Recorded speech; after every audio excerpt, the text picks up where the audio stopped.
अस्सलामु अलैकुम नाज़रीन। प्यारे नाज़रीन, एक लालची औरत ने बकरीद पर कुर्बानी का सारा गोश्त अपने घर पर ही रख लिया, यानी कि कुर्बानी के गोश्त को गरीबों और मिस्किनों में नहीं बांटा। लालच में आकर उसने सारे गोश्त को अपने फ्रिज में भर लिया, लेकिन उसके बाद में अल्लाह की कुदरत से उस औरत के साथ में जो कुछ हुआ उसके बारे में जानकर आप भी हैरान रह जाएंगे। आप भी खुद सोचने पर मजबूर हो जाएंगे। इसीलिए आज की ये वीडियो आप सभी के लिए बहुत ही ख़ास है।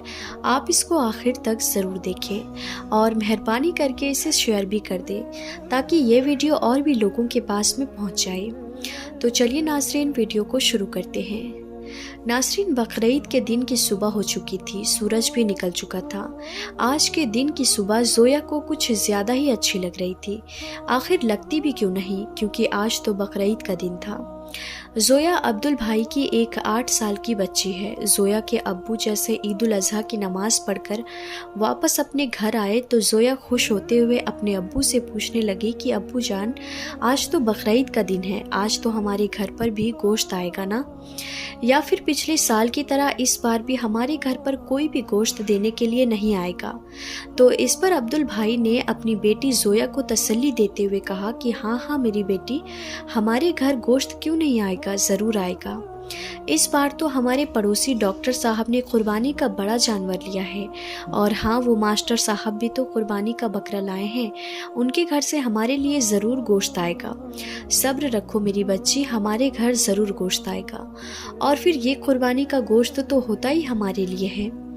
आज इमाम साहब भी मस्जिद में यही बयान कर रहे थे कि कुर्बानी के गोश्त के 3 हिस्से होते हैं। उनमें से एक हिस्सा गरीबों और मिस्कीनों का होता है, तो उस हिस्से में से हमारे घर ज़रूर गोश्त आएगा। ज़रा सब्र रखो, हमें ज़रूर गोश्त मिलेगा, अल्लाह पर भरोसा रखो। फिर ऐसे करते करते दिन के 12 बज गए, मगर अब्दुल भाई के घर पर कोई भी गोश्त देने के लिए नहीं आया। जोया ने फिर पूछा, अब्बू जान, 12 बज गए हैं मगर अभी तक हमारे घर पर कोई भी गोश्त लेकर नहीं आया है। तो अब्दुल भाई ने फिर अपनी बेटी को तसल्ली देते हुए कहा कि मेरी बच्ची, ज़रा सब्र रखो, अभी तो उन्होंने जानवर ज़बह किया होगा, अभी तो वो 3 हिस्से बना रहे होंगे। जब वो अपने काम से फारिग हो जाएंगे तो फिर वो अपने घर पर ज़रूर गोश्त देने के लिए आएंगे। जोया ने ये सुनकर कहा, अब्बू जान, हम गरीबों को तो साल भर में सिर्फ एक ही बार जी भरकर गोश्त खाना नसीब होता है, ये अमीर लोग तो साल भर गोश्त खाते रहते हैं। जोया की अम्मी को ये बातें सुनकर गुस्सा आ गया। उन्होंने जोया को एक ज़ोरदार फटकार लगाई और कहने लगी कि क्यों बार बार अपने अब्बू को तंग कर रही हो? तुम्हें दिखता नहीं अब्बू कितने मायूस हो गए हैं तुम्हारी सवाल सुन सुनकर? उसके बाद जोया की अम्मी प्यार से अपनी बेटी को कहने लगी कि मेरी प्यारी बच्ची, मैंने टमाटर, प्याज और लहसुन सब कुछ काट कर रख दिए हैं। जैसे ही हमारे घर पर गोश्त आएगा मैं फ़ौरन ही तुम्हें गोश्त बनाकर दे दूँगी, फिर तुम जी भर कर खा लेना। ज़रा सब्र रखो और अल्लाह पर अपना भरोसा रख। नाज़रीन, ऐसे करते करते शाम होने लगी, मगर कोई भी अब्दुल भाई के यहाँ गोश्त देने के लिए नहीं आया। अब तो जोया के घर वालों का भी सब्र टूटने लगा था, क्योंकि अब तो शाम के 4 बजने वाले थे। ये देखकर जोया मायूसी से अपने अब्बू से कहने लगी कि अब्बू जान, अब तो 4 बज गए हैं, लेकिन अभी तक कोई भी हमारे घर पर गोश्त लेकर नहीं आया है। लगता है पिछली बार की तरह इस बार भी हमें कुर्बानी का गोश्त नहीं मिलेगा। इतना कहकर जोया फूट फूट कर रोने लगी। जोया को रोते हुए देखकर उसकी बड़ी बहन और उसकी अम्मी भी रोने लगी। बीवी बच्चों को रोता हुआ देखकर अब्दुल भाई की आंखों में भी आंसू आ गए। फिर अपने बीवी बच्चों को दिलासा देते हुए अब्दुल भाई कहने लगा कि शायद हमारे पड़ोसी हमें भूल गए हैं, तुम फिक्र मत करो, मैं अभी जाकर तुम्हारे लिए गोश्त ले आता हूँ। उसके बाद अब्दुल भाई अपने घर से निकलकर सीधे डॉक्टर साहब के घर गए। दरवाज़ा खटखटाया तो अंदर से डॉक्टर साहब दरवाजे पर आए और कहने लगे, कहो क्या बात है? तो ये सुनकर अब्दुल भाई कहने लगे कि डॉक्टर साहब, मैं आपका पड़ोसी हूँ, आपने बड़े जानवर की कुर्बानी की है, क्या मुझे कुर्बानी का थोड़ा गोश्त मिल सकता है? तो ये सुनकर डॉक्टर साहब मन ही मन बहुत नाराज़ हुए।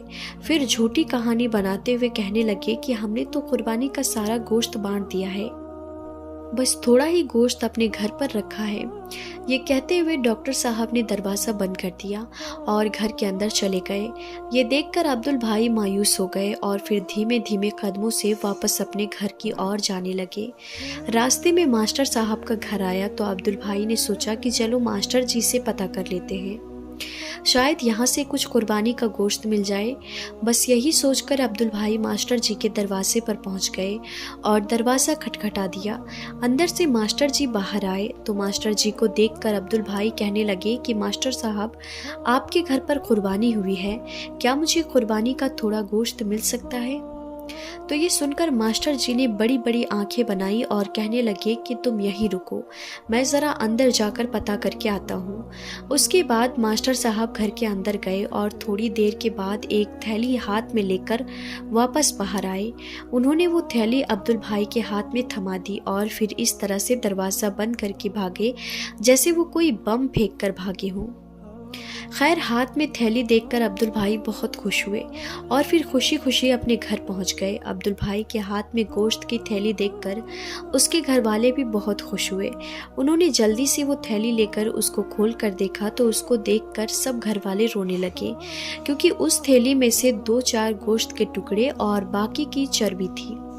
ये देखकर अब्दुल भाई ने बेबसी से अपने घर वालों की तरफ देखा और कहने लगे कि शायद इस बार हमारे नसीब में कुर्बानी का गोश्त नहीं लिखा है। इतने में जोया की अम्मी कहने लगी, इतने नाशुक्रा मत बनो, अल्लाह ताला बहुत बड़ा और रहम करने वाला है। मैंने टमाटर और प्याज काट कर रखे थे, चलो मैं आपको उसी की चटनी बना देती हूँ। हम सब यही चटनी खाकर अल्लाह का शुक्र अदा करते हैं। नाज़रीन, उसके बाद जोया की अम्मी चटनी बनाने के लिए रसोई घर में चली गई। इतने में बाहर से किसी की आवाज़ आई, अब्दुल भाई, अब्दुल भाई। अब्दुल भाई ने बाहर जाकर देखा तो देखा कि बाहर मंसूर चाचा खड़े हैं। मंसूर चाचा बाजार में सब्जियों का ठेला लगाते हैं। उनके हाथ में एक थैला था जिसमें 3 से 4 किलो गोश्त भरा हुआ था।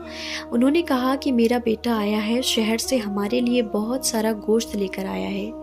हम इतना खा नहीं सकते हैं, हमने अपनी ज़रूरत के हिसाब से घर में गोश्त रख लिया है और बाकी का गोश्त मैं आपके लिए लेकर आया हूँ। आप भी अपने घर में गोश्त पकाएं और खुशी खुशी के साथ बकरीद का त्यौहार मनाएं।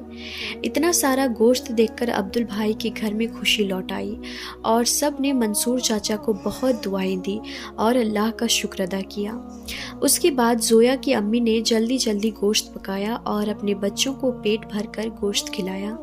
उसके बाद अब्दुल भाई के सब घर वालों ने कुर्बानी का गोश्त खाकर अल्लाह ताला का लाख लाख शुक्र अदा किया। अब नाज़रीन, इधर आप अल्लाह की शान देखिए। उसी शाम को एक ज़ोरदार तूफ़ान आ गया। उस तूफ़ान की वजह से शहर की सारी लाइट अस्त व्यस्त हो गई। जगह जगह पर बिजली के खंभे गिर गए, कई जगह पर बिजली के तार टूट गए। इस वजह से फिर अब्दुल भाई के शहर में 2 दिनों तक लाइट नहीं आई। उसके बाद अगले दिन अब्दुल भाई ने देखा कि डॉक्टर साहब और मास्टर साहब कुर्बानी का सारा गोश्त घर से बाहर फेंक रहे हैं, क्योंकि बिजली ना होने की वजह से उनके फ्रीज वगैरह सब कुछ बंद हो गए थे। इस वजह से उनका रखा हुआ सारा गोश्त खराब हो चुका था। अब कुत्ते उस गोश्त पर झपट्टा मार रहे थे। ये देखकर जोया ने कहा कि अब्बू जान, क्या कुर्बानी का गोश्त कुत्तों के खाने के लिए भी होता है? तो ये सुनकर डॉक्टर साहब और मास्टर साहब की आंखें शर्म से झुक गई। नाज़रीन, याद रखिए, कुर्बानी अल्लाह की रज़ा के लिए की जाती है, ना कि गोश्त खाने की नीयत से। कुर्बानी के गोश्त के 3 हिस्से होते हैं। इनमें से पहला हिस्सा आप गरीबों और मिस्कीनों में बांटें, दूसरा हिस्सा आप अपने रिश्तेदारों और पहचान वालों में बांटें और तीसरा हिस्सा आप अपने घर में खुद के लिए रखें। इसीलिए आप जब भी कुर्बानी करें तो गोश्त का पहला हिस्सा गरीबों और मिस्कीनों में ज़रूर बांटें। अगर आपके घर में कुर्बानी का गोश्त ज़्यादा हो गया है तो उसको फ्रीजों में भर भर कर जमा ना करें, बल्कि उसको आप गरीबों और ज़रूरतमंदों में बांट दें। आपको गरीबों की दुआएं मिलेंगी। अगर किसी गरीब घर के बच्चे कुर्बानी का गोश्त खाएंगे तो आपको सवाब भी मिलेगा। इसीलिए इस बार आप कोशिश करें कि इस बार आप ज़्यादा से ज़्यादा गरीब लोगों तक कुर्बानी का गोश्त पहुंचाएंगे। नाज़रीन, ये कोई कहानी या किस्सा नहीं है, बल्कि ये आज की हकीकत है। आज हमारे मुआशरे में कुछ रीति रिवाजों के चलते हमारे आस पास में न जाने कितने ही ऐसे गरीब घर हैं जो कुर्बानी के गोश्त से महरूम रह जाते हैं। न जाने कितनी ही ऐसी माएँ हैं जिनकी आंखें बकरीद के दिन आंसुओं से तर हो जाती हैं। इसीलिए इस बार आप ये गलती भूल कर भी मत करें। नाज़रीन, उम्मीद करती हूँ कि ये वीडियो आपको अच्छी लगी होगी। पसंद आई हो तो इस वीडियो को एक लाइक ज़रूर कर दें और मेहरबानी करके इसे शेयर भी कर दें ताकि और भी लोगों के पास ये वीडियो पहुँच जाए। तो आज की इस वीडियो में बस इतना ही। हम फिर मिलते हैं ऐसे ही इंफॉर्मेटिव वीडियोज़ के साथ। तब तक के लिए खुदा हाफिज़।